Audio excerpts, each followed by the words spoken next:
Assim afirmamos, devido a vários estudos e pesquisas intensas de pessoas amigas, processadas nessas áreas africanas citadas durante anos e que tudo esmiuçaram, somente encontrando o termo Umbanda, justamente naquelas mesmas páginas 268 de Folk Tales of Angola e 107 da Gramática Kibundo de José L. Quintão 1934, que diz ali, simplesmente Umbanda, arte de curar, de Quimbanda, curandeiro.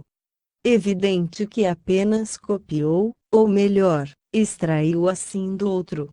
Até agora ressaltamos fatores de 1894 para cá. Agora vamos levar o leitor para trás, muito para o passado.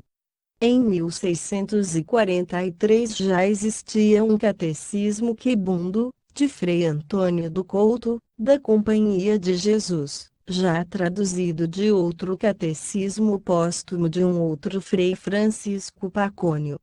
Esse catecismo foi impresso por Domingos Rosa, Lisboa, e reeditado ainda em 1661 e depois em 1784, e no qual, apesar de ser um catecismo, registrando termos religiosos relativos ao sobrenatural, não se encontrava a palavra Umbanda e nem Quimbanda.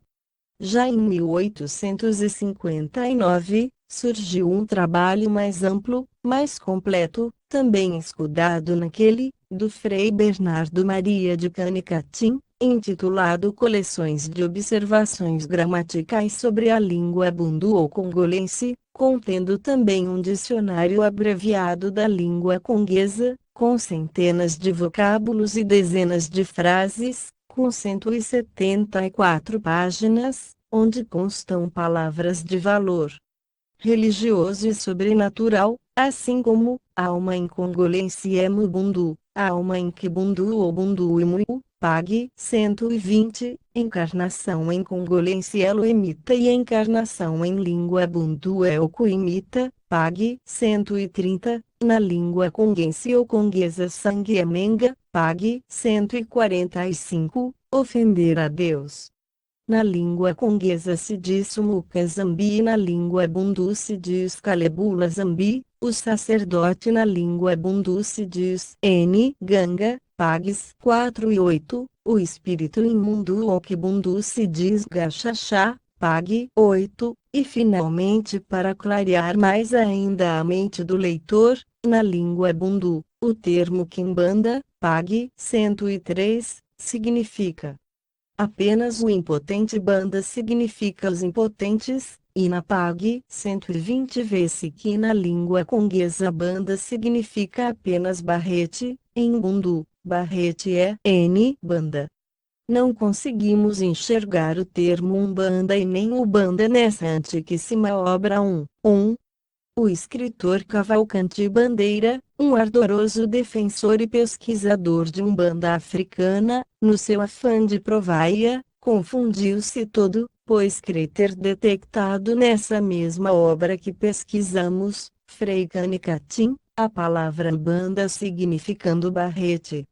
Cremos que ele teve uma visão semântica trocando N de banda pelo U. Vide sua obra de 1961, Umbanda Evolução Histórico-Religiosa, PAG 38 e a outra sua, O que é a Umbanda, PAG 30. Nessa ele foi além, grafando Umbanda como significando barrete. Quem quiser comprovar o que estamos esclarecendo aqui, é só ir à Biblioteca Nacional. Veja, portanto, o irmão leitor umbandista, porque dissemos que há dúvidas e lacunas. Quando se estuda ou interpreta o linguajar, o dialeto ou a língua de um povo ou tribo, etc., evidente que os termos que mais interessam de imediato são os de sua cultura religiosa. Se interpretaram e traduziram os nomes de Deus, alma, espírito, etc., como poderiam deixar escapar um termo tão forte, qual seria o que representasse o seu sistema religioso e, no caso, O termo Umbanda tal e qual representou 251 anos depois H. Chatelain. Isso justamente quando a cultura de um povo está mais pura, mais viva em suas lembranças e tradições. Absurdo um lapso dessa natureza. Um simples exemplo, Zambi, que há milênios significa o mesmo Deus entre esses povos ou tribos, foi logo registrado. Agora, tudo mais que possa ter surgido na literatura em revistas, livros, discos etc., em terras de África ou mesmo em outros lugares, é moderno, foi encaixe, ou seja por motivação do intercâmbio Brasil-Portugal e antigas colônias, dado a força e o prestígio na vivência popular brasileira da Umbanda, de uns 50 anos para cá. Já em 1957, tivemos correspondência com pessoas de Angola, Moçambique e Lourenço Marques, que já conheciam as obras de João de Freitas, Lourenço Braga, ambas de 1939, e a nossa de 1956 Umbanda de Todos Nós, que queriam saber mais sobre essa corrente poderosa chamada Umbanda no Brasil. Porém, todo o exposto não invalida de forma alguma o que já havíamos dito, há 21 anos atrás, na obra acima citada, Pag. 32, esse termo Umbanda perdeu o seu significado real nas chamadas línguas mortas, desde o citado cisma Dirsu, quando tudo foi ocultado. Somente as raças africanas por intermédio de seus sacerdotes iniciados, como dominadores que foram da raça branca, guardaram mais ou menos sua origem e valor. Porém, com o transcorrer dos séculos, foram dominados, também, e seus ancestrais que guardavam a chave mestra desse vocábulo trino desapareceram, deixando uma parte velada e outra alterada, para seus descendentes que, em maioria, só aferiam o sentido mitológico perdido no fetichismo pouco que lhes fora legado. E para fecharmos esta parte que tratou da pesquisa pelo lado afro, perguntamos ao leitor o seguinte: quem ressuscitou no Brasil o termo Umbanda? Sabe? Não? Pois vamos lhe adiantar, desde já foi a corrente ameríndia nossa, nos terreiros, através das entidades ditas como caboclos. Por quê? Vejamos na parte seguinte. O termo Umbanda e seus valores pelo lado brasileiro é lamentável, mas temos de admitir que, apesar de a Umbanda já ter atingido, nestes últimos anos, proporções colossais em seu movimento de expansão e penetração em todas as camadas sociais, ainda não deixou de ser um belo gigante desmembrado, subdividido em sua maioria. A falência quase que geral de uma crença firme nas religiões seculares, dogmáticas e bitoladas por regras de suas cúpulas e que não vinham respondendo aos anseios dos que têm fome de saber, e nem dos que se sentem infustigados pelo desespero e por males diversos, levou o povo de todas as classes a procurar nos terreiros o tipo de socorro que não achou nelas. Compreenda-se. Os tempos são outros. A competição tornou-se duríssima, apelando para armas diversas. Os males cresceram mais ainda e foram se mascarando de formas diversas.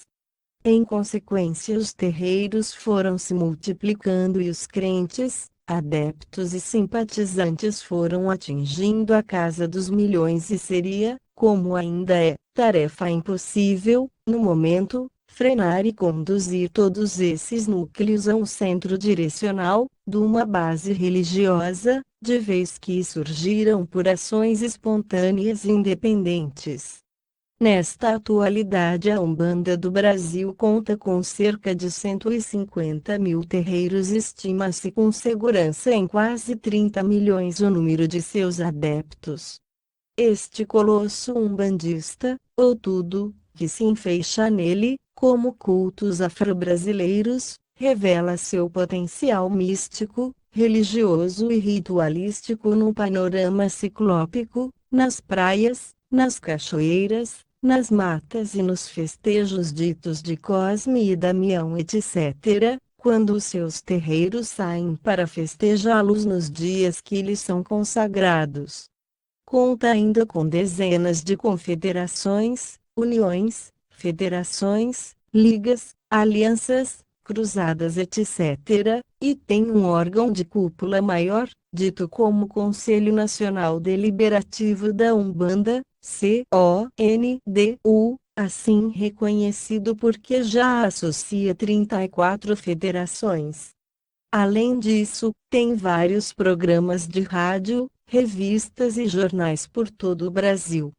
Esse órgão de cúpula, o CONDU, vem mantendo um enorme trabalho, no intuito de unificar cada vez mais essas federações, a fim de assumirem diretrizes que possam beneficiar o meio umbandista e, particularmente, a sua retaguarda, que é a maioria. Claro que existe essa retaguarda, cheia de animismo, de crenças, crendices e superstições, calcadas nas fantasias do mito ou lendas. Claro também que já existe uma vanguarda evoluída, que estuda, pesquisa e tenta, por todos os meios, conceituar o verdadeiro lado desta umbanda de todos nós.